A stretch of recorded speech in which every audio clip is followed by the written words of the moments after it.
The Chinese government has never recognized human rights as an issue. After thousands of years of feudalism and imperialism, the Chinese have become accustomed to living in submission. The belief of those in power is echoed in the philosophy of Han Feizi that harsh repressive laws are needed for the good of society. Savage penalties are imposed on those who dare to speak up against the system.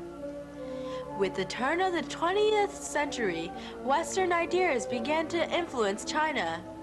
Returning from study abroad, future President Sun Yat-sen brought the ideas of democracy and human rights to China and became the father of the revolution for democracy. After the collapse of the last empire in 1911 and the establishment of the Republic of China, the Chinese enjoyed a glimmer of freedom. When Chairman Mao stepped into power in 1949, China was enclosed behind an iron curtain. The Communist Party dictated to the country through Chairman Mao's Little Red Book. The Chinese people lived under the philosophy of two whatevers. Whatever Mao said must be obeyed, and whatever Mao decided must be upheld. Human rights were stripped. In 1954, Chairman Mao launched his 100 Flowers movement, in which he called upon the people to criticize the government. When the criticism started to threaten his stability, Mao silenced his opposition by imprisoning thousands. During the Cultural Revolution, the Red Guards went on a rampage and destroyed everything in their path. No one was safe. Even friends and family told on each other. The Chinese were silenced by fear. Mao persecuted thousands of students in a single decade. Among them was dissident Harry Wu.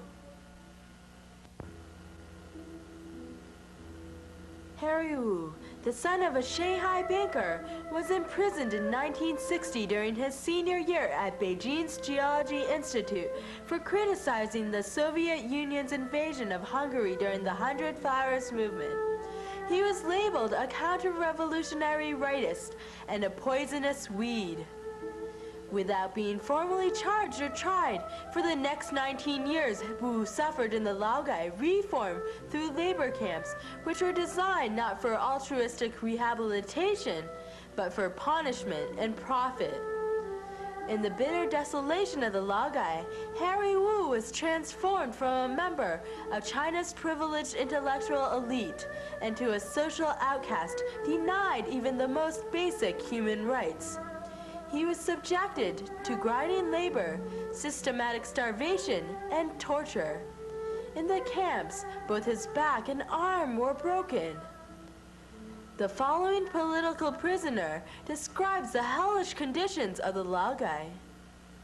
4年多时间是不允许说话的，被坐在一个小凳子上，有30多个犯人轮班看管我。有一个阶段，我张嘴已经发不出声音了。When asked how he survived in the Laogai, Harry Wu responded, "If you think about yourself like a human being, and then you are thinking about love, sex, family, future, wrong and right, and those things only can cause problem, cause suffering. You never can have it. You know, if you're thinking you're like a very hungry beast, that's easy to survive. You're only thinking about grabbing the food from anyone, from anywhere." Harry Wu was released in 1979 and immigrated to the United States in 1985. He embarked on a crusade to publicize the nightmare of China's prison system. Realizing the power of media to bring issues to international attention, Harry Wu decided to reveal the cruel mistreatment in the Laogai through videotape. In 1991 and 1994, Harry Wu returned to China. Under the guise of a businessman, he visited numerous prison camps and filmed the prisoners toiling in horrible conditions, including naked prisoners standing in vats of toxic chemicals at a Chinese leather tanning factory. On another trip, Wu posed as a wealthy American searching for a kidney for his relative. He learned that human organs taken without consent from death row prisoners have become merchandise available to the privileged. While the number of organ transplants is on the rise, so is the number of death row prisoners. Even with the evidence of the corruption of the Laogai system, the Chinese government will not admit its mistake. When asked about a government publication which documented the use of prison labor, Vice Minister spoke in total denial. Has never happened. That comes from a government publication. Government publication can make mistakes. June 19th, 1995, Harry Wu went back to China. He was detained at a remote customs post on the Kyrgyzstan border and was arrested for disclosing state secrets to foreign organizations. During this time, people in the United States launched widespread efforts to free Harry Wu. These included a yellow ribbon campaign in Milpitas, California, a senator's trip to China, pressure from Chinese dissident organizations, and hesitation by the U.S. government to send Hillary Clinton to the UN World Conference on Women in Beijing. Harry Wu was sentenced to 15 years, followed by deportation. Due to international pressure, Wu was immediately deported. Though glad he was able to return to the United States, Harry Wu realized that if he were not a United States citizen, he would probably have disappeared.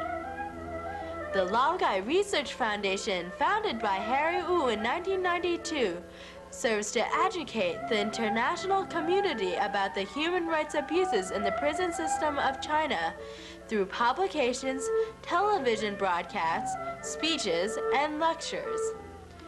Wu brought his case to Congress in order to bring the Laogai abuses to the forefront of national attention. Harry Wu has received many awards, including the Freedom Award from the Hungarian Freedom Fighter Federation and the Courage of Conscience Award from the Peace Abbey, formerly presented to Mother Teresa, Gandhi, and Nelson Mandela. Harry Wu is a nominee for the 1996 Nobel Peace Prize. Yet through all this, Harry's humility remains and his focus is clear. At the award ceremony at the Peace Abbey, Director Louis Randau recalled, Harry Wu was so humble that he would not sit in that chair.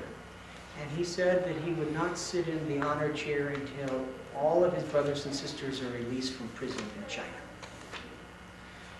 Massachusetts State Senator Lois Pines, who sponsored the first state legislation ordering a code of corporate standards relative to China, said this of Mr. Wu. Harry Wu has proven that one individual can make a difference.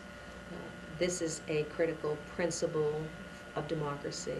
Harry Wu took the opportunity to speak out, and it is his voice that will help save so many people across this world.